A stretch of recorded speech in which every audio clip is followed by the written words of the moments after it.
অভিষেক বন্দ্যোপাধ্যায় ঠিক 5:53 তিনি কিন্তু প্রবেশ করলেন ভবানী ভবনে এবং নিয়ম মেনে, অর্থাৎ সাধারণ মানুষ যেভাবে ভবানী ভবনে আসে এবং তারপরে সে রেজিস্টার খাতা সই করে তারা প্রবেশ করেন, ঠিক একই রকম ভাবে কিন্তু তাকেও সেই পদ্ধতি কিন্তু মেনটেন করতে হলো। এবং আমরা প্রথমে দেখলাম যে অভিষেক বন্দ্যোপাধ্যায় তিনি কিন্তু শটান গাড়ি নিয়ে এসে একেবারে যে মূল বিল্ডিং সেখানে তিনি এসে নামলেন এবং ভেতরে ঢুকে যাচ্ছিলেন, কিন্তু কয়েকজন পুলিশ আধিকারিক তারা এখানে ভবানী ভবনের যারা নিরাপত্তার দায়িত্বে রয়েছে তারা তাকে নিয়ে ঠিক তার উল্টো দিকে যেখানে গাড়ি পার্কিং এর জায়গা রয়েছে সেই জায়গাতে চলে গেলেন এবং সেখানে দীর্ঘক্ষণ তিনি বেশ কিছুক্ষণ তাকে দাঁড় করিয়ে রাখা হলো। যেটা মনে করা হচ্ছে যে রেজিস্টার খাতা, সেই খাতাতে তার কিন্তু সই করানো হয়েছে এবং তারপরেই কিন্তু দেখা গেল ঠিক 5:53 ভবানী ভবনের মূল বিল্ডিং সেখানে তিনি প্রবেশ করলেন এবং 6টার মধ্যেই তাকে আসতে বলা হয়েছিল এবং ঠিক 6টার সময় কিন্তু তারপরে আর কিছুক্ষণের মধ্যে একেবারে তার সেই নির্ধারিত সময়ের আগে অভিষেক বন্দ্যোপাধ্যায় তিনি পৌঁছে গেলেন ভবানী ভবনে। সেই ছবি আমরা দেখলাম। নান্টু, তুমি একটু আমাদের সঙ্গে থাকো। আমাদের অপর প্রতিনিধি কমলাক্ষ ভট্টাচার্য আমাদের সঙ্গে রয়েছেন। কমলাক্ষর কাছে একটু চলে যাই। কমলাক্ষ, তুমি একেবারে শুরু থেকে দেখাচ্ছিলে আমাদের যে ঠিক কি রকম ছবি ভবানী ভবনে প্রবেশের আগে, অভিষেক বন্দ্যোপাধ্যায় প্রবেশের আগে, এবং আমরা যেটা দেখলাম যে অভিষেক বন্দ্যোপাধ্যায় আজ একেবারে তোমার আমার মতো সাধারণ মানুষের মতো প্রবেশ করলেন ভেতরে এবং এবারে যে বিধানসভা সই জালকাণ্ড, সেই সই জালকাণ্ডে হাজিরা যে কোনোভাবেই অভিষেক বন্দ্যোপাধ্যায় এড়াতে পারলেন না, তাও আমরা আজ দেখে নিলাম। দেখো, তার সঙ্গে সঙ্গে একই সঙ্গে আরো একটা ঘটনা ঘটেছে, দর্শকদের জানিয়ে রাখা দরকার। অভিষেক বন্দ্যোপাধ্যায় যে মুহূর্তে ঢোকেন তার পেছনে কিন্তু অভিষেক বন্দ্যোপাধ্যায়ের নামে জয়ধ্বনি দিতে তৃণমূল কংগ্রেসের বা অভিষেক অনুগামী বেশ কিছু কর্মী সংস্থা তারা চলে আসেন এবং তারা স্লোগান দিতে থাকেন। তাদেরকে এই মুহূর্তে পুলিশ সরিয়ে দিয়েছে ভবানী ভবনের চৌহদ্দি থেকে। তারা একেবারে রাস্তার যে ক্রসিং রয়েছে অর্থাৎ আলিপুর জেলা শাসকের দপ্তরের দিকে তাদেরকে সরিয়ে দিয়েছে পুলিশ ব্যারিকেড করে। সেখানে তারা স্লোগান দিচ্ছিলেন। তাদের বক্তব্য যে তারা দীর্ঘদিন ধরে তৃণমূল কংগ্রেস করেন এবং অভিষেক বন্দ্যোপাধ্যায়ের অনুগামী হয়ে এসেছেন এবং তারা যাতে অভিষেক বন্দ্যোপাধ্যায়ের উপর কোনো অপ্রীতিকর পরিস্থিতি তৈরি না হয় সেই কারণে তারা এসেছেন। এই মুহূর্তে সেই ছবি তোমাকে দেখাচ্ছি এবং তার সঙ্গে সঙ্গে যে প্রশ্ন তুমি করলে, অভিষেক বন্দ্যোপাধ্যায় ঢোকার সময় কিন্তু দেখা যায় তার গাড়িকে ঘিরে একেবারে তৃণমূল কর্মী সমর্থকদের একটা বিশেষ তৎপরতা লক্ষ্য করা যায়। তার গাড়ি পুরো ঘিরে রাখা ছিল, তার গাড়ি থেকে ঝুলছিলেন বেশ কিছু মানুষ এবং তারা চাইছিলেন না যাতে এই সময় কোনো রকম কোনো অপ্রীতিকর পরিস্থিতি তৈরি হয়। পুলিশ সেই সময় তাকে দ্রুত ভবানী ভবনের সামনেও পুলিশ প্রশাসনের যে সক্রিয়তা তা আজ লক্ষ্য হয়েছে। কমলাক্ষ সঙ্গে থাকা আমাদের অপর প্রতিনিধি, আর এক প্রতিনিধি রণয় তিওয়ারিও আমাদের সঙ্গে রয়েছেন। রণয়, দেখো আইনি, এখানে কেউ যখন সাধারণ মানুষ আসে কোনো অভিযোগ করতে বা কাউকে ডাকা হয় জেরা করতে বা জিজ্ঞাসাবাদের জন্য কাউকে ডাকা হয়, প্রত্যেকের জন্য কিন্তু একই নিয়ম। যখন সেই ব্যক্তি আসবেন এখানে প্রথমেই একেবারে এই যে তুমি দেখতে পাচ্ছ রেজিস্ট্রেশন রুম রয়েছে, অর্থাৎ একেবারে গাড়ির কাছে রেজিস্ট্রেশন রুম, সেই রুমের ওখানে আসতে হবে। সেখানে তার নাম পরিচয় জানাতে হবে, তিনি কার সঙ্গে দেখা করতে এসেছেন বা সেই ব্যক্তিকে কি ডাকা হয়েছে, এটা কিন্তু রিসেপশনিস্ট যিনি থাকবেন তিনি কিন্তু জিজ্ঞেস করে নেবেন। এক্ষেত্রে অভিষেক বন্দ্যোপাধ্যায়কে কিন্তু সেইভাবে জিজ্ঞাসা করা হয়েছে, এমনটাই আমরা সূত্র মারফত জানতে পারছি। তিনি এখানে এসছেন কি জন্যে, তাকে কি ডাকা হয়েছে নাকি তিনি কোথাও কারোর সঙ্গে দেখা করবেন, তখন তাকে পরিষ্কার জানাতে হয়েছে যে আজকে কলকাতা হাইকোর্টের নির্দেশ মেনে তিনি হাজিরা দিতে এসছেন। এরপরই তাকে কিন্তু এখানে সই করতে বলা হয়। সই করার পর নির্দিষ্টভাবে তার হাতে একটা স্লিপ দেওয়া হয়, সেই স্লিপে বলে দেওয়া হয় কত নম্বর ঘরে কত তলায় তাকে যেতে হবে।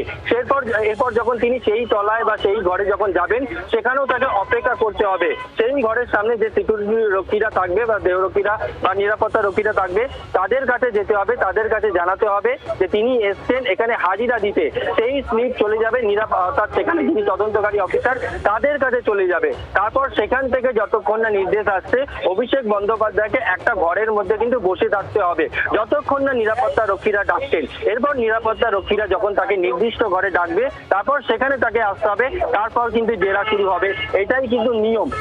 এটা শুধু ভবানী ভবন নয়, লালবাজারের ক্ষেত্রেও একই নিয়ম। এখন আমরা যে সাধারণ মানুষ, প্রত্যেক মানুষের ক্ষেত্রে কিন্তু একই নিয়ম রয়েছে। একেবারে অর্থাৎ তৃণমূলের যুবরাজ আজ তিনি কোন রকম কোন স্পেশাল ট্রিটমেন্ট পেলেন না রণয়, সেই ছবি আমরা আজ দেখতে পেলাম। ধন্যবাদ তোমায়, তুমি নজর রাখো। রণয় তিওয়ারি আমাদের প্রতিনিধি আমাদের সঙ্গে ছিলেন টেলিফোন লাইনে এবং যে বক্তব্য রণয়ের কাছ থেকে আমরা পেলাম, যে প্রসেসটা আজ অভিষেক বন্দ্যোপাধ্যায় সবাইকে ভবানী ভবনে প্রবেশের পর একেবারে সম্পূর্ণ করতে হয়েছে। সেই প্রসেস কিন্তু সর্বসাধারণের যে প্রসেস, সেই প্রসেস তাকে আজ মেনটেন করতে হয়েছে। তিনি একদম, আমরা দেখলাম তিনি গাড়ি থেকে নামলেন, গটগট করে ভবানী ভবনের ভেতরে তিনি প্রবেশ করার চেষ্টা করলেন এবং তারপর তাকে ঘুরে আসতে হলো।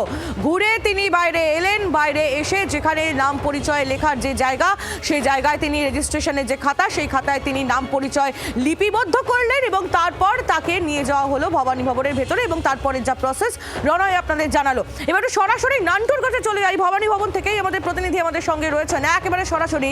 নান্টু, ছবিটা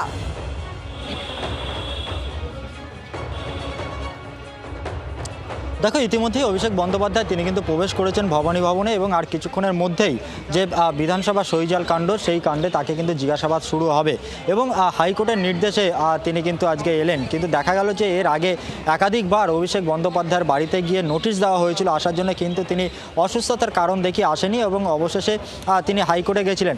কোথাও একটা মনে করা হচ্ছে বা মনে করছে রাজনৈতিক মহল যে অভিষেক বন্দ্যোপাধ্যায় তিনি গ্রেপ্তার হওয়ার ভয়ে কিন্তু তিনি আসছিলেন না এবং যখনই আজকে হাইকোর্ট থেকে তিনি রক্ষা কবচ পেলেন 3 মাসের মধ্যে কড়া ব্যবস্থা নেওয়া যাবে না, তারপরেই দেখা গেল দুপুর 1টার পরে তিনি দিল্লি থেকে রওনা দিলেন এবং ঠিক 5:53 তিনি কিন্তু এসে 5:30টার পরে, অর্থাৎ একেবারে 5:53 তিনি ভবানী ভবনে এসে পৌঁছলেন এবং সেখানে দাঁড়িয়ে তাকে এই যে সহিজাল কাণ্ড, তাকেই কিন্তু এই বিষয়ে জিজ্ঞাসাবাদ করা হবে। এবং অন্যদিকে তোমাকে জানিয়ে রাখি যে সিআইডি আধিকারিকরা আরও একটি তদন্তভার নিয়েছে। সেই তদন্তভার হলো বিধাননগর সাইবার ক্রাইম থানায় একটি অভিযোগ দায়ের হয়েছিল, যে অভিযোগ করেছিলেন বাগুইআটির বাসিন্দা এক সমাজসেবী এবং তার বক্তব্য ছিল যে অভিষেক বন্দ্যোপাধ্যায় তিনি যে 4 তারিখের পরে ডিজে বাজানোর কথা বলেছিলেন, সেখানে দাঁড়িয়ে রাজ্যের যে আইন শৃঙ্খলা, সেই আইন শৃঙ্খলা বিঘ্নিত হতে পারে এবং বহু মানুষ তাদের প্রাণহানি হতে পারে, এরকম একটা আশঙ্কা করে তিনি কিন্তু অভিযোগ দায়ের করেছিলেন এবং সেই অভিযোগের তদন্ত করছিল বিধাননগর সাইবার ক্রাইম থানার পুলিশ এবং ইতিমধ্যেই সিআইডি সেই তদন্তভার নিয়েছে এবং সেই বিষয়ে কিন্তু তদন্ত করবে সিআইডি আধিকারিকরা। চাপ এই মুহূর্তে অভিষেক বন্দ্যোপাধ্যায়ের উপরে। নান্টু, তুমি আমাদের সঙ্গে থাকো। যে খবরের দিকে আমরা নজর রেখেছি, আপনারা জানেন যে অভিষেক বন্দ্যোপাধ্যায় তাকে বিধানসভায় যে সহিজাল কাণ্ড, সেই সহিজাল কাণ্ডে এর আগে সিআইডি তিনবার তলব করে, কিন্তু অভিষেক বন্দ্যোপাধ্যায় তিনি হাজিরা দেননি। তিনি প্রথমে সময় চেয়ে নেন এবং তিনি পরে বলেন যে তিনি কোর্টের দ্বারস্থ হয়েছেন এবং সেই জন্য তিনি হাজিরা এই মুহূর্তে দিচ্ছেন না। তিনি কোর্ট প্রসেসের ওপরে যা সিদ্ধান্ত হয়, যা নির্দেশ বিচারপতিরা দেন, সেই মতো তিনি পদক্ষেপ নেবেন, ব্যবস্থা নেবেন। কিন্তু তিনি এও জানিয়েছিলেন যে তিনি কোনোভাবেই যে তদন্ত প্রক্রিয়া তা ব্যাহত করবেন না, তিনি তদন্তে সহযোগিতা করবেন। কিন্তু আমরা দেখলাম যে তিনি দিল্লি চলে গেলেন। তিনি সিআইডির যে তলব, সেই তলবকে একেবারে উপেক্ষা করে দিল্লি চলে গেলেন এবং সেখান থেকে তিনি ফিরলেন আজ তার যে দায়ের করা যে মামলা, সেই মামলার আজ শুনানি ছিল এবং সেখানে তিনি রক্ষা কবচ পান মাত্র 3 সপ্তাহের জন্য। এই রক্ষা কবচের উপর ভর করেই আমরা দেখলাম যুবরাজ তিনি ফিরে এলেন দিল্লি থেকে এবং ভবানী ভবনে তিনি এই মুহূর্তে পৌঁছে গেছেন। সব মিলিয়ে আরও আপডেট আমাদের প্রতিনিধিরা আমাদের সঙ্গে রয়েছেন, প্রতি মুহূর্তের আপডেট যেই 24 ঘন্টা তুলে ধরছে আপনাদের সামনে। কমলাক্ষ ভট্টাচার্য আমাদের প্রতিনিধি রয়েছেন এই মুহূর্তে সরাসরি আমাদের সঙ্গে। কমলাক্ষ কাছ থেকে আপডেট নিয়ে নি। কমলাক্ষ,